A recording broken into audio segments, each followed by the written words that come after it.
Hey, hi everyone in the world of Symphony of the Cells official group. It's been a minute, lots going on this summer. In fact, I'm on a family vacation right now with my family in just outside of Austin, Texas at Lake Travis, before my son leaves for 2 years to go serve as a missionary. Anyway, so some good family time needed with all of our kids and our 2 new grandchildren.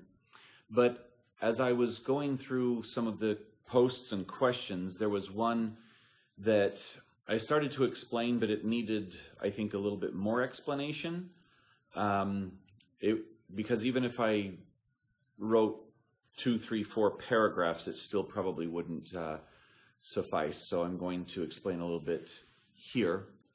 But before I do that, if you haven't seen, now this is what, July 8th? Of 2021.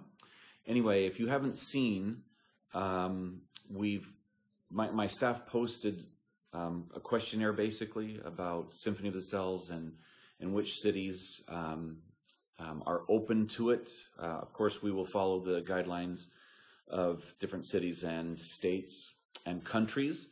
But if you haven't seen that, it's posted on the Facebook group and on Instagram for Symphony of the Cells. To give your input. Obviously, we are doing the Symphony of the Cells training, the first one in a year and a half, basically, during convention time, the day before convention in Salt Lake. But there was quite a demand and request, even from some of the doTERRA executives, to get back out and teach. Obviously, and another reason that this group exists is to share more information, to sometimes get a little bit more deep, to share things that wouldn't typically be shared otherwise. And of course, we can do those in the full-day symphony training as well.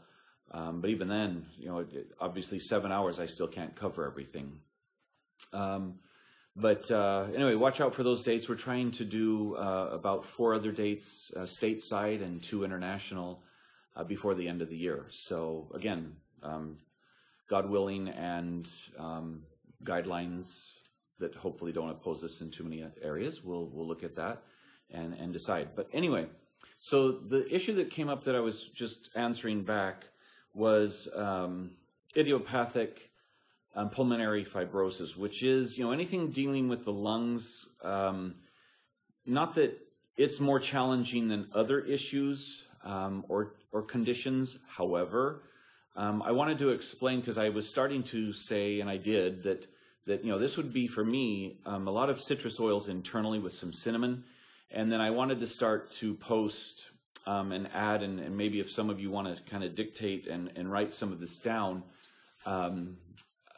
Because we were just about to start some family games here. But anyway, here's something that has kind of been done with me and my family. I grew up with my mother doing this. And Sandy and I have carried this on in our family. However, we intensified it with oils. So we're talking about natural lemonade, not lemon juice, not something that you want to add sugars to. I guess our little sweetener of choice has always been natural honey. So what I would do, not just for that issue, for a lot of lung and throat, sore throats, even colds and coughs and those types of conditions. In fact, we made some this morning for one of my daughters, one of my married daughters, who just came with a sore throat. So we're talking about some mature lemons. Don't get the ones that are still green. Hopefully they're ready to be used and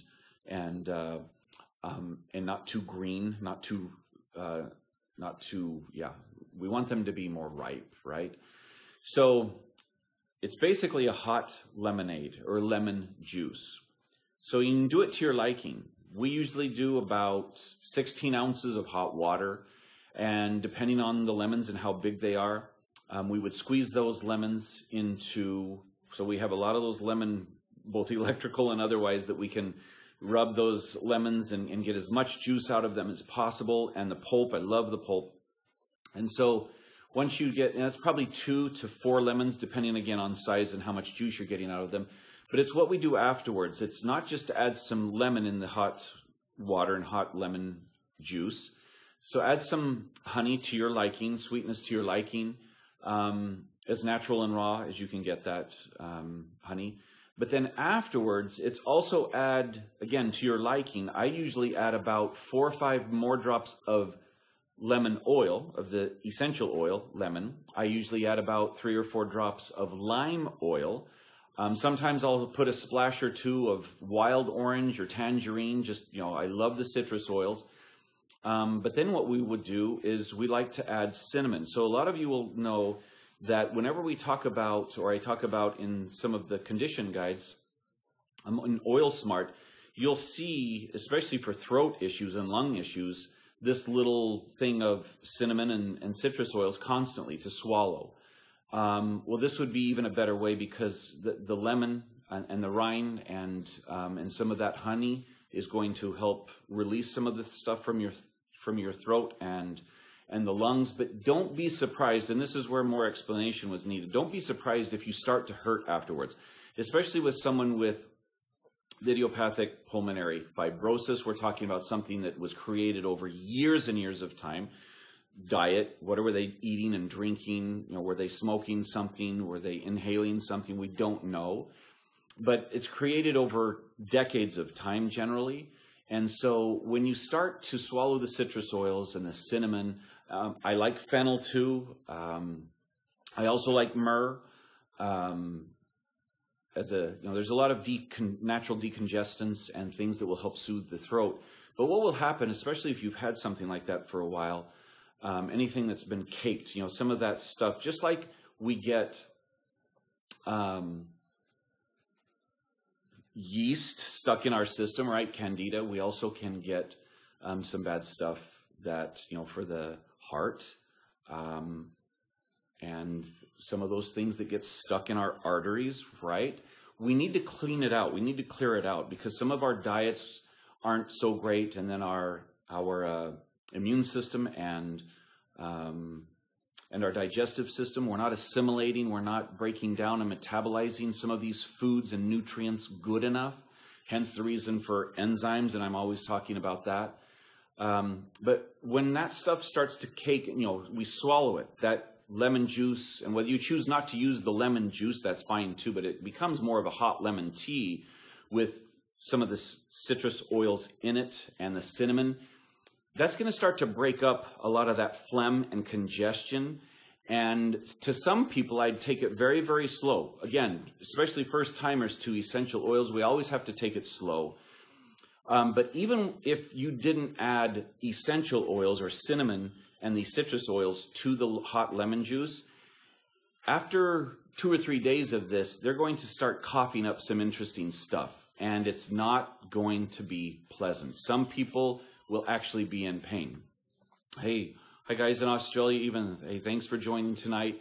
Can we take too many digestive enzymes? No, the human body cannot overdose on enzymes. The coolest thing about them is, if we've taken a lot in, say, a week or two's time, a lot, the body will actually save them up for later use. That's the beauty of enzymes. So, but anyway, so yeah, there's going to be this breaking up of a lot of phlegm. They call it fibrosis, whatever they want to name it, but we're talking about hardened mucus. We're talking about hardened things that just attach itself to our lungs. I mean, think about, if you were drinking a lot of sugar drinks, if you're drinking a lot of milk or dairy products, all of that doesn't go in and come out the next day. Remember, most of the bad stuff stays in.